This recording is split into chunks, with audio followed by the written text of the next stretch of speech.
jërë ngeen jëf mbokkee xarit ñi faral di seetaan fii ci li nga xam ne moo di Diankhène News TV mu ngi noonu saa su ne rek des na daanaka déplacé wu contexte bu bees bi nga xam ne tey jii nii Mahmoud et son équipe créé nañ ko mooy que ni saa su ne rek dinañ wuti ndaanaan waxtaan ak moom ndaxte nag lu ni mel yonent bi sax teg na ko ci jàngale nee na xam-xam ba fu mu nekk bu la ko jaralee daanaka jar na nga dem fekki ko fu mu nekk même bu dee Chili pour nga retrouver wu ko pour nga mën cee taataan loolu nag dafay baax ñun ñi nga xam ne ñooy taskatu xibaar yi yu ni mel bu amee moo xam yëngu-yëngu jamono moo xam tolluwaayam ñu dem seeti ñi nga xam ne tey jii nii ay borom yi xam-xam lañu seeni xel màcc na loolu waaye tamit bu ñu waxee askan wi déglu te bu askan wi dégloo jariñu kon nag loolooy tax ñu dem seeti ñooñu taataan leen ngir mën a waxtaan ak ñoom ci li nga xam ne moo di tolluwaayu jamono tey nag ñu am mbégte dalal fi ki nga xam ne ndaanaan la waaye tamit dalal fi ki nga xam ne yàgg nañ ko dalal ci ay plateau muy wax loo xam ne dara du ko dindi kooku nag du kenn ku dul monsieur Doudou Lam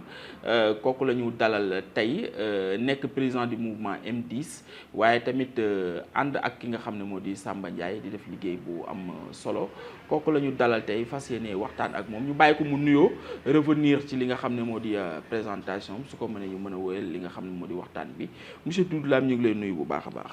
waaw asalaamaaleykum waa Thiès waa Sénégal waa diaspora donc di nuyu Mahmoud Ba Diankhène TV nekk un éminent journaliste donc doté d'esprit fécond donc doon un acteur de la classe médiatique boo xam ne kenn naatablewul ay xam-xamam ci questions yi muy posé donc ak éthique bi nekk ci moom ak déontologie bi nga xam ne moom lay incarné di ko dalal fii dans les locaux de TCS donc pour waxaat ci actualité parce que gëj naa wax quand même ça fait 7 mois def nu benn déclaration donc raison pour laquelle moom moo ñëwaat gis ne message yi ma doon lancé moom mooy doon actualité moom la Sénégalais di dund mu ñëwaat pour taataan ci le tout as tuut bi ma xam ak expérience bi ma am as tuut donc pour mën ko partager waa Thiès partager ko réew mi partager ko waa Sénégal.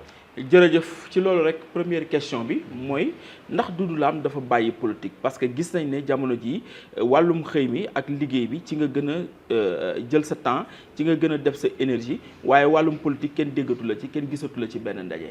waaw xam nga man je suis un politicien hors pair je suis un politicien spécial je suis un politicien particulier parce que quand je fais la politique moi je fais la politique sociale. Je fais la politique de développement. Je fais la politique économique. Et je ne fais pas la politique politicienne. Comme le font beaucoup de politiciens au Sénégal. Donc, politique bi may def, c'est le principe des 3 P. Le principe des 3 P, moom mooy la paix d'abord. La paix d'abord, comme paix, la paix jàmm nga xam ne moo sous-tendre toute activité économique. Parce que sans la paix, on ne peut rien promouvoir, on ne peut rien faire. Donc jàmm ci la développement xaj te jàmm li koy suuxat mooy aada ak cosaan ak les valeurs universelles yi nga xam ne Sénégal da ca yàgg nekk ñu juddu ci màgg ci gëm valeurs yooyu di ko incarner dama daan dégg Léopold Sédar Senghor daan wax la politique des 3 P moom mooy paysan pasteur pêche maanaam il s'adresse aux paysans, la terre, il s'adresse aux pêcheurs, hein, et il s'adresse aux pasteurs. Léopold Sédar Senghor da ka daan wax paysan pasteur pêche mais loolu tey li ko remplacé mooy politique prison palais gis nga ñetti pays yi ma la wax d'accord tey ñetti pays ñoo ko remplacé politique prison palais moo remplacé ñetti pays alors que ñetti pays yële nga xam ne pays bu mag bi mooy jàmm moo leen sous-tendre c'est le pasteur mooy baykat bi lépp mooy sàmmkat bi c'est le paysan mooy baykat bi c'est le pêcheur mooy nappkat bi gis nga ñetti pays yooyu baykat sàmmkat nappkat ci jàmm parce que bu ñu am nappkat yi bu ñu amul jàmm dinañ nappi baykat yi bu ñu amul jàmm ndax dinañ bay sàmmkat yi bu ñu amul jàmm dinañ sàmmi donc ñetti paix yooyu paix bi nga xam ne moom mooy leket bi mooy jàmm la paix léegi nag paix boobu tey li nga xam ne moo ko nar a moo ko bëgg a remplacer tey ba tax violence bi am xool yi naqadi xiiroo bi ŋaayoo bi politique moo ko indi prison ak palais. C'est important ndax loolu bokkul aujourd'hui li tax Doudou Lam mel lu xaw a ragal politique parce que nag du yow dong bëri na ci ay borom xam-xam yu bari yoo xam ne tey jii nii bëggatuñu def politique. non c'est-à-dire xam nga politique valeur da ko walal ndax boo ko définir rek mooy la gestion de la cité mais cité bi bu demee ba feebar parce que ñi ko composé xamatuñ normes yi. golo yeeg bukk yeeg gaynde janax yi bokk pénc foofu pëccëxoo dafay am te pëccëxoo bu amee ku jege mën ngaa gaañ situation bu mel noonu bu amee ñu mel ni man ak ñeneen dañuy retiré wu jàpp seen njàmbur di ko defee autrement maanaam di jël seen xalaat ak seen xam-xam ku mel ni yéen ku ñëw jege leen ñu baaxee la ko fexe ba nooy appliquer loolu pour l'intérêt de la population. loolu rek lu ñu mën def promouvoir beneen type de politique à travers d'autres personnes pas suñu jëm. parce que ñun fi ñu waroon jaar yëpp jaar nañ fa li ñu waroon def yëpp def nañ ko. mais tey Doudou Lam du dem ci penc mi ñu koy saaga wala di ko xas wala di ko man nekkuma ci yooyu. te gis nga penc mi lu fi xew. ku wax ci réseaux sociaux yi ñu saaga la di saaga sëriñ si. loolu mosu fay am au Sénégal. daa nga dégg laa Ndiomboor daa nga dégg madame Moulin. donc jamono yooyu politique bi. xool yi dafa neexoon quoi ñu sabotante ci jàmm. comme tukulóor ni ñuy kaleeg séeréer yi.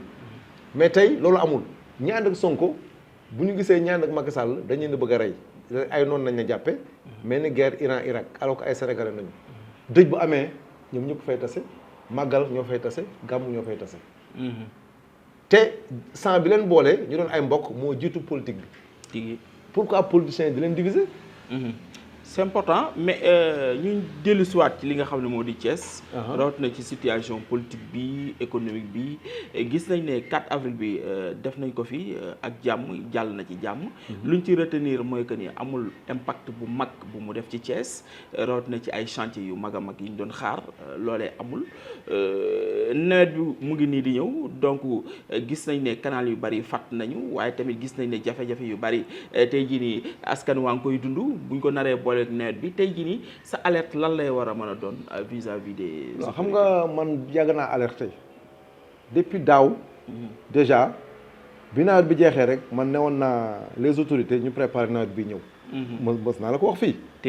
te newoon naa la aussi dinañu sàgg naat ba ndox mi ñëwaat bettaat leen ndax li koy indi mooy dañuy désorienter l'essentiel désorienter les priorités vers la politique politicienne.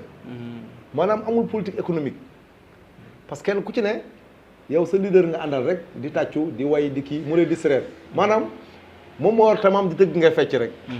wala mu fecc loolu la inondation yi mbay mi xëy mi mais dalay fecc loolu loo xam ne da nga koy tàgg moom. yaa ngi dégg balaa ngay rendre compte ne sa kër tooy na am say bagages yàqu nañu fekk c'est trop tard. du moom yow la dans tous les pays du monde population yi ñoo war a karawaasi politiciens yi ñu jubal. d'accord mais tant que population yi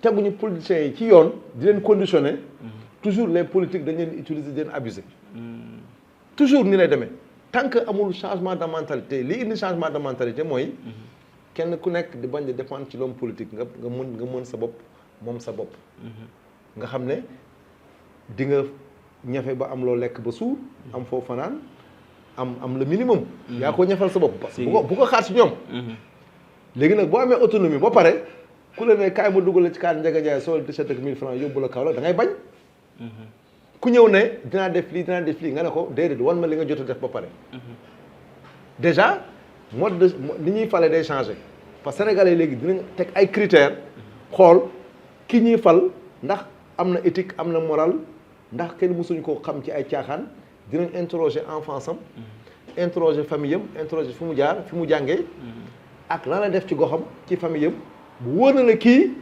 amal na njëriñ goxam amal na njëriñ famille am amal na njëriñ région am ñu soog ko jox dara. d'accord mais ku musul doon dara à part sa gémmiñ bi nga yor ak sa ñaari loxo musoo dundal yeneen gémmiñ ñu xëy na réew ngi nii wala région ngi nii mais ki la fal moo la tooñ ça pose problème. bu fekkee yow li nga war defoo ko parce que mënuloo yaa ngi dégg ñi la fa teg ñoo la tooñ. tigi alors tey bientôt les locales ndaxte nag actuellement ñu ngi wax 2027. ñu dugg ci li nga xam ne moo di élection locale yi.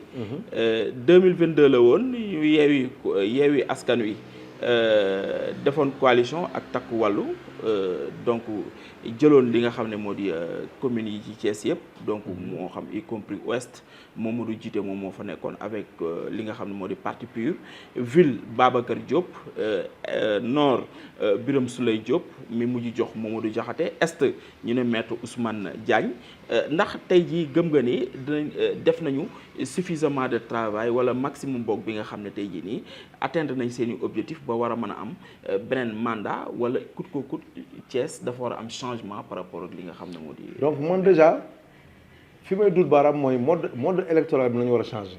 mode électoral bi la ñu war a maanaam changer ni ñuy fale maire yi. baaxul parce que dañ leen di fal sur la base de liste ay coalition la. maanaam coalition yooyu bu ñu gañee après ñoom ñooy séddale maire yi selon seeni nit mais pas nit ñi tànn nit ñi tànnuñu de coalition yi ñooy tànn coalition yi nag mën nañu tànn koo xam ne waa gox ba xamuñu ko. loolu moo dal Thiès. loolu daloon Thiès 2022.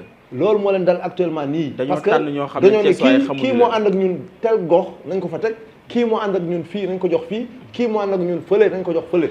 alors que bu ñu changé mode électoral bi mu doon élection libre suffrage direct. suffrage direct képp ku Thiès. Thiès waa am foo dëkk yow yaay demal sa campagne. Thiès waay xam ne ñun kii nañuy woteel tant que defuñu loolu.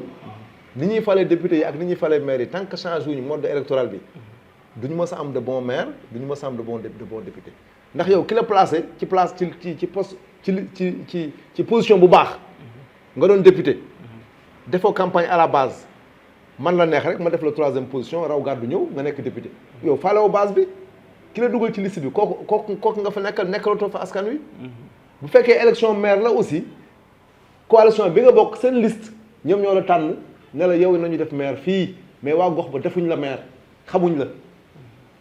Babacar Diop man maa ko mérite fuuf à Thiès li ma réalisé fii da koo réalisé mais ci liste bu mu bokk daa bokk Yewwi Askan Wi waaye Yewwi Askan Wi samp ko mu doon maire de ville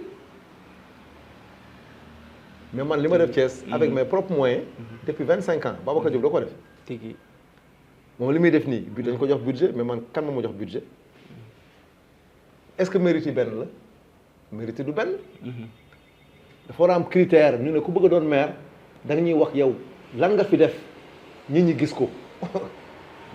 c'est important et en parlant de Babacar Diop gis nañ ko temps yi mu ngi ci réfection wu tali yi yeesalaat li nga xam ne moo di yoon yi ngir dem ak dikk bi mën a gën a mën a yomb ci wàllu éclairage aussi mu ngi ciy dox ay jéego Babacar moomee tey jii boo doon jàngat bilan durant li nga xam ne moo di 4 ans yi mu jot a def ci commune bi. non son bilan est nul parce que nit ki bu fekkee day dox ci tali bu leer nañ biiram feesul mu xiif amul dépense mais amul njëriñ.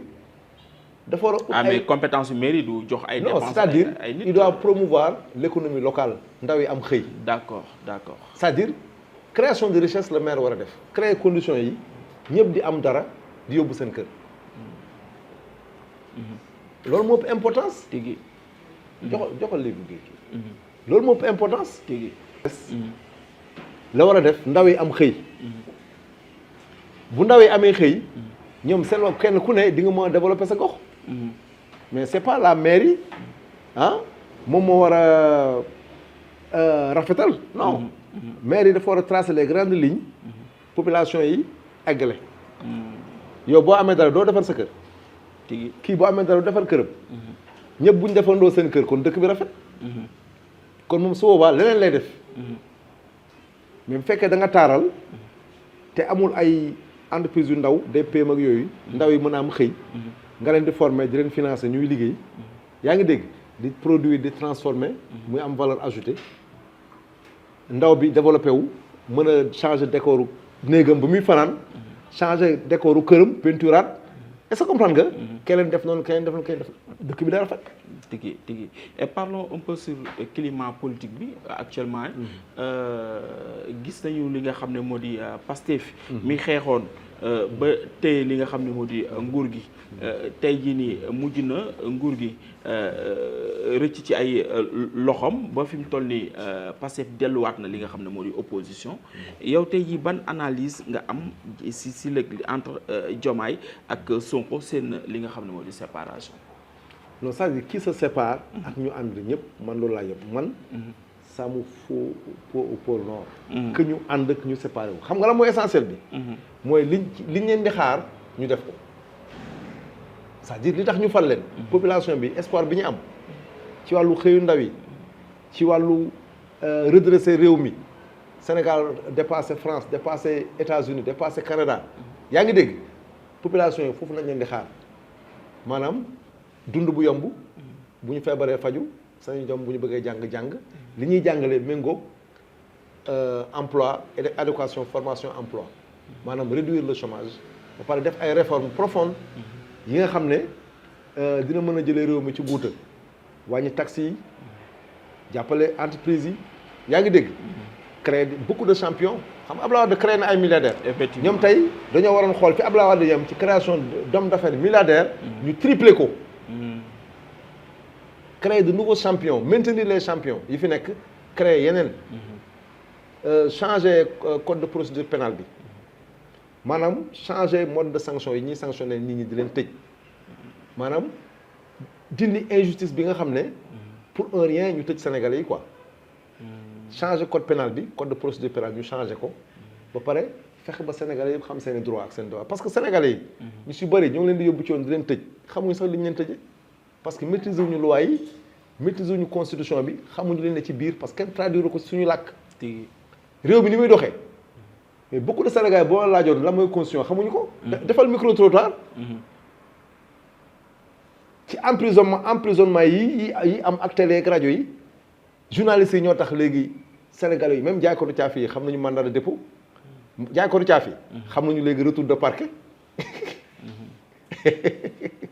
xam nañ ko parce que dañu gis ne def nañ ko tel journaliste def nañ ko diw def nañ ko diw def nañ ko diw ñu xam ko mais loi yi doxal réew mi 90% des Sénégalais xamuñu ko te yow buñ la àttee ci loo xam ne xamoo ko ba pare ñu ne nul n'ignore la loi nul n'est censé ignorer la loi c'est pas vrai beaucoup de Sénégalais ignorent la loi beaucoup de Sénégalais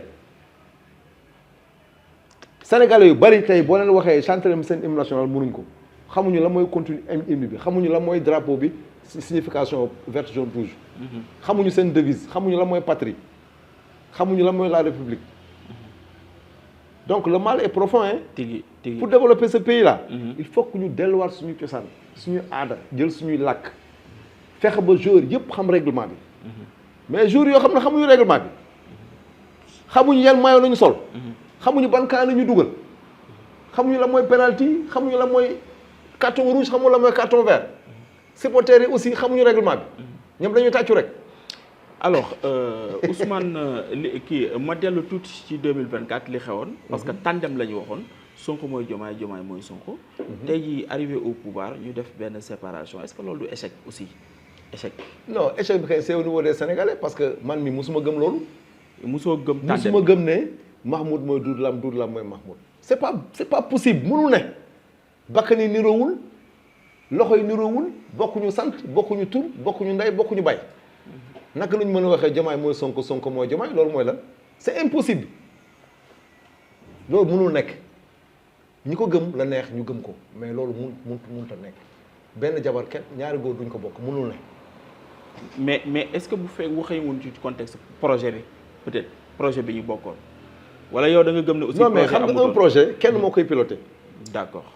Un projet, c'est celui qui a la vision, moo koy porter di ko exécuter mais pas 2 personnes ni 3 day am locomotive benn locomotive le train di am train du am ñaari locomotive bu fekkee ki porté yàlla def na jiituwul dafa ne ci gannaaw di pousse ki nga xam ne mooy numéro 2 bi di ko jàppale muy dem mais kenn warul sentir dualité entre ñoom ñaar te waru ko gêner il aurait pu être quelque part nekk son conseiller technique di décider quoi ñoom ñaar ñu doxal. d'accord mais le fait que mu nekk premier ministre loolu àndul ak mu jiite président de la République àndul. D'accord. Alors maintenant Ousmane Sonko à l'Assemblée nationale ñu bari dañ ne dina am guerre ouverte seen biir dina am crise institutionnelle yow ban lecture nga am. buñ ko defee sénégalais yi duñ leen ko baal buñ ko defee. sénégalais dooñu ko baal de ndax tey loi yi nga xam ne yàgg na 1960 la ba léegi. te kenn changé wu ko. ci ñoom nañu yaakaar pour changer loi yi. tu sais que code pénal bi am na ci loi yoo xam ne ça date de 1960.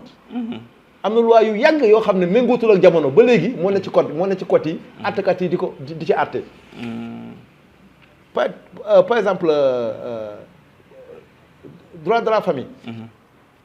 code bi li mu ci wax boo tàggoog sa soxna 3000 francs nga war a jox xale sa doom 3000 francs mën naa dundal sa doom bu ngeen tàggu ngeen am ñaari doom bu nekk ñetti téeméer nga ko jox xoom yow nga am juróomi bant nga calculer 1500 fois 5 muy xawma ñaata la 1500 fois 5 matul sax 15000. 7500 nga jox femme bi ak njabootam mu dem yoonam loi boobu waruñ ko changer. jigéen warul doon borom këram ci yenn affaire yi puissance paternelle ak maternelle yëpp dañ ko war a xoolaat donc y a beaucoup de lois périmées am na loi yoo xam mi ngi fi mais kenn mësu ko appliquer. donc war nañu saytuwaat loi yi bu méngoog jamono méngoog suñu aada ak suñu cosaan. D'accord loolu mooy priorité yi. D'accord alors dañu déglu Ousmane Sonko mi toogoon Assemblée nationale ba tey ñu ngi ci loi yi mi ne mandat bi mandat de réforme lay doon mais amuñu yaakaar que ni mën nañ ci investir mbaa ñu réaliser ci dara loolu est-ce que yombul de trop tamit bu fekkee ne noonu la ko bëgg a tegee. waaw maanaam il faut que ñoom ñu utiliser la voie de l'escalier et la voie de l'ascenseur. D'accord c'est-à-dire comme ni ñu faloo contexte bi ñu ñëwee. amoon na 87 morts. ñu yàq université Sénégal amatul archive nationale. yaa ngi dégg. donc bu ñu quantifier li ñu détruire yëpp. loolu bokk na ci li njëkk freiner économie bi. D'accord ba pare ñi fi nekkoon nekk les champions économiques yoroon économie bi ñu jàppale tëj leen. seen morom mi ne ci biti dootuñu ragal dañuy ragal investir Sénégal. ñaar ci li normal réew mi quoi. troisièmement aussi le fait que jubóowuñu ak banque mondiale tubaab yi nga xam ne ñoo ñu coloniser. jox ñu internet dugaluñu ay fibre internet yaa ngi dégg di ñu jàppale suñu wàllu sécurité nationale nasaraan bi xam fi loo xam ne ñun xamuñu ko. ba pare ñuy jàng seen làkk. ba pare ñu garantir sa monnaie. yaa ngi dégg. ku mel noonu boo xuloo moom di ko saaga. dàq armée française. te kooku dafay siéger ci banque bu mag bi nga xam ne moo la mën a lebal mais leb yooyu boo ko amul. ci taux yoo xam ne day gudd te du la gaañ. mais di nga mën a investir defar ay pont defar ay autoroute defar ay hôpital defar ay université boo deful loolu da ngay fay bor fay salaire yi zéro investissement ngay def. à part fas bi nekk fi Malaw ak pont bële mënoo gis lu ñu inauguré à condition que ñi fi jógee li ñu defoon ba mu sori. ñu ñëw eggale ko mais du ñu defar hôpital ñu ne lii. ñoo ko defar wala ñoo tabax université bii wala ñoo defar autoroute bii wala ñoo defar lii du am ndax loolu c'est de gros investissement yoo xam ne foog nga bénéficier boru banque mondiale ak FMI nga mën ko réaliser wala aéroport wala port même fekkee 30 ans nga koy fay 35 ans ñi fi nekk dinañ dund duñ ko yëg mais ñii ñëw après ñoom après ils vont se débrouiller pour régler yeneen problème yi mais ñi fi ne dinañ mën a régler seen problème am ay yoon bu ñu bayee nga désenclaver ay villageois yi am ay yoon yóbbu seen ji jaay ko. yaa ngi dégg nga mën a am ay canaux d'évacuation tabax ay logements sociaux yu bëree bëri sénégalais yi nekk ci mbënn mi dugg ci xam nga yaa ngi régler des problèmes structurels. en même temps yaa ngi régler des problèmes conjoncturels en même temps mais doo leen ne nekk leen ci mbënn mi xiif leen mandat bi damay changer ay réformes su ma changé ba pare après ñu soog a jublu nag ci yéen. déedéet sénégalais duñ ko xaar de. D'accord naka nga gisee gouvernement bu bees bi ndax Al Amine Lo mën na réussir surtout sauver suñu digganteeg FMI ndax 3 ans yi des quand même ñu mën a delluwaat nañu meloon ba koppar yi mën a dugg réew mi mën a àggale ay chantier. parce que waaw bon Al Amine moom ay temps doon na ŋàññi Macky Sall projet yi mu tegoon di xas waa FMI pour bëgg lu neex Sonko quoi. mais léegi bi mu nekk ci gouvernement bi. nekk premier ministre. il a compris que moom li mu doon wax ak réalité yi du benn. d'accord te comme moom waa Banque mondiale ay xaritam lañu. je pense que mi ngi ciy liggéey bu mucc ayib. ba déjà représentant Banque mondiale ñëw na fi. signé nañu ay accords. ba Sénégal tey il est en bonne posture ba bor bi mu waroon fay sax Sénégal daf ko doublé. daf ko doublé FMI léegi kontaan na ci Sénégal je pense que bientôt les financements seront là et que le nouveau régime dinañ mën a financer yenn grands projets yi. Restructuration du dette ñu ngi koy wax. ñii ne xel xalaatu ko Ousmane Sonko moom ne waxtaan na ci ak président Diomaye mu daal di ne ko bu ko laajee ñu def ko waaye nekkagul en tout cas ci yitteem am ñeneen ñu taxaw ne lu war a mën a nekk la yow Doudou en tant que intellectuel lan moo ci sa analyse profonde. waaw c'est-à-dire xam nga restructuration. dafa bëri façon. d'accord mën nga restructurer. sans blesser les couches les plus vulnérables. maanaam Sénégal boo restructurer bu laal dund bi. maanaam bu laal ceeb laal diwlin laal meew laal saabu laal café maanaam les denrées de première nécessité yi Sénégalais yi di utiliser bu ñu ko laal parce que loolu état moo koy subventionné. pour que mu bañ a cher population yi di mën a dund normal di mën a añ di reer di ndekki ndax boo xoolee tey jaaykatu ndambe ak fonde yi rang bi guddi sa yaram day daw sax 3 repas par jour amatu fi de. ñu si bëri añ bu dëgër nañuy kii ak ndekki bu dëgër reer bi dañ koy négocier. kër yu bëri. te un peuple qui a faim est un peuple méchant. nit bu xiifee. mais il devient agressif. du neex dara du la déglu sax. waaw ventre plein nègre content. ventre creux nègre fâché. c'est important kon daal kon gouvernement bii nii moom vraiment am na liggéey bu rëy bu leen di xaar par rapport ak li nga xam ne moo di situation économique surtout bu réew mi. waaw c'est-à-dire le gouvernement là dañu war a tendre la main à tous les Sénégalais dañoo war a def. une large concertation nationale. est-ce que comprendre nga pour l'économie nationale. d'accord c'est-à-dire ñu jël politique bi teg ko nële. jublu ci économie. waaw man j'appelle tous les Sénégalais. comme ni mu amee coupe du monde nii. Sénégal di jongante. ñu taxawal coupe du monde économique du Sénégal. coupe du monde économique. économique ñu woo tous les acteurs économiques du Sénégal. les acteurs culturels ñoom ñu sund on a des champions. Sénégal am nañu ay borom xel am nañu ne bitim réew woo diaspora bi ñi nga xam ne xam nañu économie du monde ni muy doxee. ñu woo leen fépp foo xam ne intellectuel sénégalais nekk na fa. la communauté mouride yi nekk partout dans le monde. nga xam ne ñoo ngi doxal économie mondiale fa ñu ne c'est des champions. ñu indi leen jox leen suuf si jox leen engrais yombalal leen ay këyit bu ñu bañ a fay impôt pendant 5 ans wala pendant 10 ans ñu développer réew mi waaw benn pacte national boo xam ne dootoo dégg na jàpp nañu homme d'affaires créer tribunal de commerce boo xam ne tous les conflits entre hommes d'affaires fa ñuy defee médiation yi surtout homme d'affaires bu def erreur ñu sanctionné la ne la tabaxal tant de salle de classe mu remplacer tant de abri provisoire tabaxal tant de salle case de santé pour que villages yi nga xam ne amuñu bu ñu feebaree amuñu ku leen faj créer nangami usine à Tamba wala feneen ak feneen nga xam ne jeunes yi dinañ am électrifier tant de villages mais sanction yooyu moo dàq moo gën ñu tëj la sa économie toog ñu dàq say employés say partenaires ne bitim réew daw donc je pense que réforme yi ces réformes doivent aller dans ce sens-là. C'est important.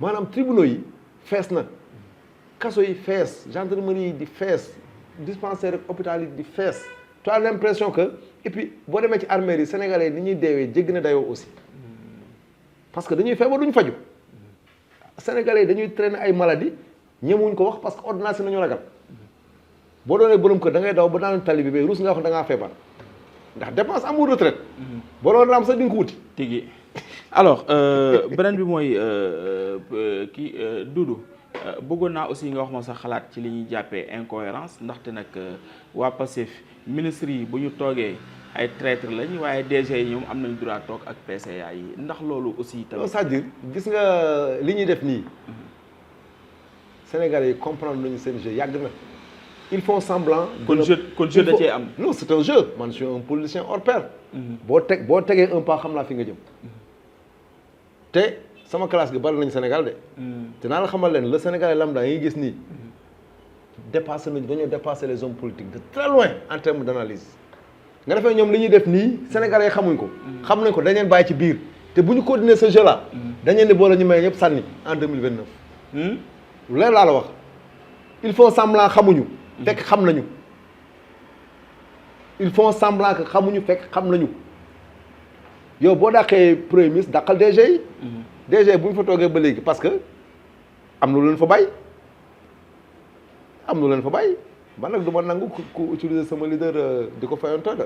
ndax kon da nga jàpp ne kon deal politique bi Khalifa Sall di wax baara yëgoo kon mbir mi ñoom réeroo wuñ mais stratégie politique la ñu def. non c'est-à-dire ils veulent noyer l'opposition kii bu nekkee fii kii man yàgg naa ko def en politique. par exemple dama lay expliquer rek man ak yow dañuy far mais man maa la wax ne dama la taxawee ne la pour que ku mer fii mën a ñëw ci yow bañ a dem dans l'opposition mais le moment venu dañoo ànd. c'est la stratégie des cornes moom la chacun doon def quoi mu daan xeex. maanaam day def nii les cornes ba adversaire bi foog nañ ñi dañoo séparé wu ñu def nii àndaat. noyer opposition bi ci biir. loolu la ñu def. d'accord parce que loolu Ousmane mosoon na wax lu mel ne Pastef mooy opposé Pastef ñoom loolu mooy seen yéene. effectivement mais nag l'opposition a compris leur jeu. D'accord. L'opposition a compris leur jeu de. L'opposition a compris leur jeu. boo ñu changé stratégie xam ne boobu moom. Sénégalais xam nañ boobu baaxul. doxul de. Effectivement alors Doudou dañuy terminer foofu ci actualité nationale bi ñëw d'abord ci Doudou Lam mi defati encore jaloore ginnaaw bi ñu la yóbbu Burkina pour sargal la foofu noonu.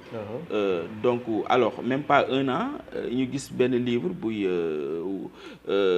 génn bu Doudou Lam les valeurs au cœur des affaires est-ce que mën nañu gën a comprendre exactement lan moo lay inspiré ak lan moo tax a jóg li nga xam ne moo di livre bi la. xam nga téere bi moom c'est la synthèse du parcours politique et économique de l'homme. D'accord. Et puis, comme nul n'est prophète chez soi, c'est pas un Sénégalais qui l'a écrit, mais un Ivoirien qui l'a écrit pour parcourir mon passage, mon itinéraire et mes réalisations. Mais ci biir loolu bi muy def ay recherches dafa gis ne man je suis trop dans la spiritualité à travers ma foi de mouride.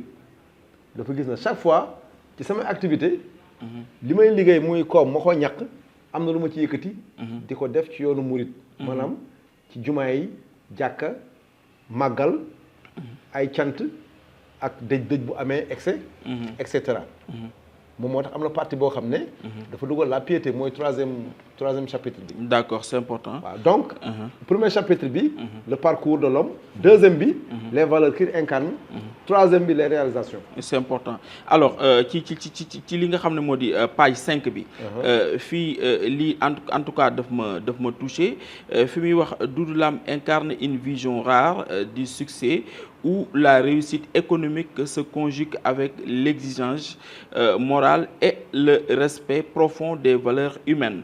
Homme d'affaires sénégalais accompli, il a su bâtir un parcours remarquable sans jamais perdre de vue l'essentiel, l'intégrité, la loyauté et le sens du devoir envers les autres. Juste parce que souvent da ngay gis ne yonent bi souvent li ëpp li ñu koy tagg waxuñu ko ci juddu waxuñu ko ci ndey waxuñu ko ci baay waaye ci xol ba ca yërmande ba ak taxawaay bi mais fii aussi on a senti que kenn newul Doudou fii la juddoo fii la yaroo fii la màggee waaye li ñu indi mooy taxawaayam ak aussi li muy incarné ak ce qu'il pèse exactement ci li nga xam ne moo di ci dëkk bi mu nekk quand même lu am importance loo xam ne sosoluñ la ko mais quand même tey jii lan nga ci jot a partagé émotion yi yëg-yëg bi ak li nga xam ne moo di gis-gis. C'est-à-dire dafa am une phrase qui m'inspire. C'est une phrase boo xam ne le président Abdou Diouf da ka daan wax lu bari ma ko daan déglu. Le président Abdou Diouf bi muy am 18 ans pratiquement la nekk le plus jeune gouverneur du Sénégal. Tu imagines. 35 ans premier ministre 45 ans président de la République. Abdou Diouf parcours extraordinaire. bi ko Senghor wooyee ne ko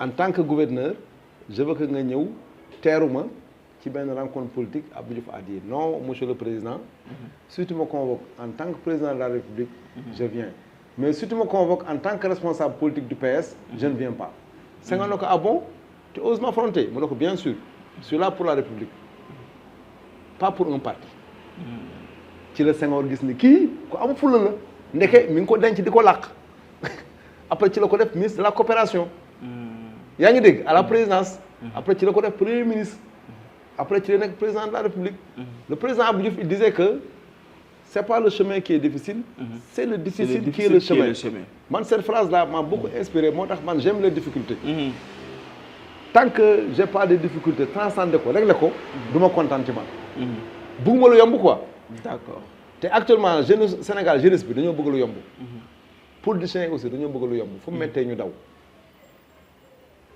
alors que pour développer ce pays là dafa laaj beaucoup de sacrifices dafa laaj beaucoup de sacrifices du ay wax mais c'est des faits et gestes et des actions ñooy tax réew mi développé wu c'est important alors ndax dañ ci wàcc benn cérémonie un programme waaw donc di invité Sénégalais yëpp le 14 août d'ailleurs 14 août laa judd mooy sama date anniversaire d'accord day tombe teg sa date anniversaire voilà le 14 août maa ngi invité Sénégalais yëpp de tous bords ñëw assister journée dédicace bi d'accord ñu ko defee ISEP bu Thiès comme ISEP bokk na ci projet Macky Sall yi parce que quand même nit bu defee lu baax dañ koy wax tigi c'est des universités des métiers ISEP yi maanaam dañuy seet région bu ne activité économique bu fa ne ñu samp fa école di jàngal ndaw yi loolu moo tax ISEP yi léegi ñaar loonu xaw ma ñett mais léegi bari na fii dañuy jàngale les métiers du rail dañuy jàngale les métiers du pétrole du gaz et cetera donc ñoo ngi ko defee ISEP à partir de 10 heures. 10 heures waaw sous le patronage nag du professeur Wagué qui est un éminent professeur de physique chimie moo jàngal Macky Sall à l'université sous le patronage du professeur Kourouma ñoom professeur Bachir Ngom ñëpp invité naa leen parce que bi ñuy rédiger histoire du Sénégal man ak ñoom ñoo bokkoon commission 5 d'accord di def ay production intellectuelle samay naataango chercheur nañu ñoom ils seront là pour wax man maay kan ak fi ma jaar ak commission 5 bi ñuy rédiger histoire du Sénégal pare dinañ doon exemple pour jeunesse bi jeunesse bi xam ne ñii kat c'est des références fi ñu jaar fi ñu jàngee ba fi ñu egsi ku topp seeni tànk di nga mën a réussir moo tax ñu choisir ISEP du tee nag dinañ invité yeneen universités yi d'accord université Iba Der Thiam Polytechnique de Thiès waa ENSA lycée Malick Sy lycée Amary Ndack tous ces élèves et étudiants et les écoles de formation yi fi nekk seront conviés à cette grande journée de dédicace qui aura lieu à l'ISEP de Thiès le 14 août. Ça c'est important donc en tout cas duñ ci des ginnaaw te dinañ ci bàyyi xel bu baax a baax a baax donc loolu aussi nekk na tamit lu ñu gis Serigne Mountakha bi aussi un peu de commentaire ci par rapport ak. waaw Serigne Mountakha bi aussi. professeur bi ñuy wax Mohamed Nda bi nga xam ne moo bind téere bi ci man. moom ak benn jalbaatu maam Cheikh Anta borom gaawaan. ñoom ñaar ñoo bind téere bi comme gis nañu man murid laa. te lépp lu may def sëñ Tuubaa moo ma inspiré. te sëñ Mountakha moo suñu sëñ Tuubaa fi ñu toll nii tey. ñu def ay recherche gis ne moom kat Sénégal boo amee stabilité. bu fekkee dañuy wut un patriote boo xam ne vraiment day jëf te du wax. ci wàllu réewam sëñ Mountakha la. politiciens yi sénégalais yëpp la bokk njaboote. amul kii la àndal amul kii la àndal sénégalais yëpp la bokk njaboote. te fu réew mu soxlaa mu jël alalam def ci. mu jël alalam def ci mën nañ ci jël cas d'exemple mbënd mi fi amoon mbënd mi amee mu jël 200 millions dugal gis nañ fi incendie bi fi amoon aussi mu jël ay loolu moo waral titre bi nag sëñ Mountakha Mbacké la vertu intégrale au service de l'humain tigi kii nag waxtaan nañ ceeg ñoo ngi cee xalaat pour jàpp date mais nag dédicace bi Touba nañ ko defee ci université bi d'accord pour wane ne Touba université Touba aussi am na ñu mel ni man ak ñeneen ñoo xam ne bokk nañu pour promouvoir université Touba tigi pour wane ne ñun murid fi ñu teg xam-xam foofu tamit bu ñu sëñ bu joxee ndigal ba jàpp bés dinañ invité murid nekk Sénégal ak diaspora bi fépp pour ñu ñëw assister journée bi livre bi nag lépp luñ ci jaay ci jumaa ji la jëm tigi luñ ci jaay ci jumaa ji lañ koy def mu doon suñu participation donc di ci invité nag sénégalais yëpp képp kuy murid ak taalibe tijaan laayeen bàyyi ñu benn tarixa ñoo ngi leen di invité Touba fii ak diir bu sëñ bu joxee ndigal ñëpp ñoo fekkee journée dédicace boobu. laal nañu actualité nationale laal nañu aussi ci li nga xam ne moo di programme yi et les ambitions tey yi boo doon tëj ñu bàyyi la nga tëj. waaw fermeture bi rek mooy damay waxaat tuuti ci politique sénégalais yi xam la mooy décret puissance su décret la mooy décret maanaam président de la République loolu muy signé ñu tuddee ko décret. d'accord amoon na sax benn théâtre bu ñu joué woon mu ngi tudd le décret. le décret doolee décret. voilà Makhoury Gueye la woon. doon xaar décret bi. dem leb ba far nommé wuñ ko. mu am problème ak commerçant yi. décret. maanaam mooy président de la République bu bindee këyit ne Mahmoud nommé naa ko nangam. yaa ngi dégg. son premier ministre signé ko. bañ ko weddi Mahmoud bu xëyee jël fonction. mais c'est la première fois dans l'histoire du Sénégal ñu gis un citoyen. bu président def décret nommé ko muy Samba Ndiaye. ba léegi xëyagul. waaw mais comme que xanaa changé nañ gouvernement bi dina xëy bopp. waaw loolu da ko war a def dans le plus bref délai. nu mu gën a gaawee. dafa naa remaniement bi sax. doon nañu ko def ministre. mais tey weesuwul président na ko teg ci wetam mu koy conseil ndax borom xam-xam la technocrate la. c'est un sérère bon teint ba pare enfant trouble la te moo l'actuel premier ministre ñoo defaloo Prytanée militaire hein. l'actuel premier ministre Moubarak. xamante nañu bu baax jaar na Sénélec jaar na Sirne am na parcours. politique nag bu mu tax président de la République di sempi ay borom xam-xam yoo xam ne mën nañu jëriñ réew mi na dugal Samba Ndiaye mu liggéeyal réewam borom xam-xam la. Djibo Ka ñaata yoon la dugg ci gouvernement PDS. liggéey nag Abdoulaye Wade Moustapha Niasse liggéey nag Macky Sall. te pourtant ñoom parti socialiste nañu nampé ba am addi ñaam. nañu def un gouvernement d'union nationale parce que rek mënuñu développer réew mi. merci beaucoup nañu intégrer tous les Sénégalais de tous bords. pour que Sénégal mën a jóge ci station bi. vraiment dépasser États-Unis wala mu dépasser France wala Canada. effectivement merci beaucoup monsieur Doudou Lam président du mouvement M10 moom la ñu dalaloon tey fii ci li nga xam ne moo di Ngent fii ci bureau am doon waxtaanee yëngu-yëngu jamono ak tolluwaayam waaye tamit di leen jox dig daje ba ëllëg ak ci beneen gan ci beneen numéro jërë ngeen jëf.